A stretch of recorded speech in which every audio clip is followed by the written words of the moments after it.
Mobile আমার ওঠ হয়ে গেছে গা নেশারে কারেন্ট চলে কিটা উল্লা পাল্লা খালি কই নাইস দাও খালি নাইস উড়া ধরে খালি আছে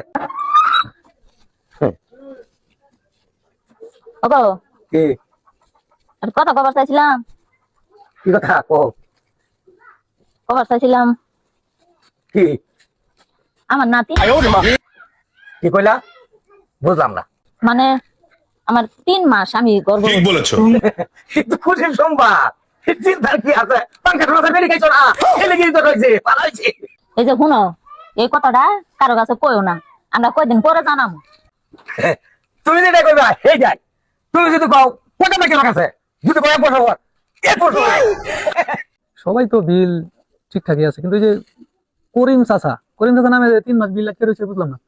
ঢাকা নিলাম না করিম চাচা কিন্তু মাতবার না জানি করিম চাচা যে বউ আছে না উনি কিন্তু মানে সবকিছু করে সংসারে যা কিছু আছে উনি করে, কিন্তু উনি তো বাড়িতে পায় না, উনি বাড়িতে থাকে না। করিম চাচাকে বলে কি যে তোমার চাচি না হওয়া পর্যন্ত আমি বিলের বিষয়ে কিছু বলতে পারতেছি না। এখন স্যার এটা আমি খুব টেনশনে আছি, এই একটা বিলে আমার খুব সংকটে আছে, আর সবই ঠিক আছে। নাম্বার আছে তোমার কাছে? হ্যাঁ নাম্বার আছে, নাম্বারটা আমি মোবাইলে আছে, দেখেন। ও আচ্ছা ঠিক আছে, আমি মোবাইলে আছে, ম্যাডামের নাম দেওয়া আছে। কই রাখলাম, এই যে পাইছি।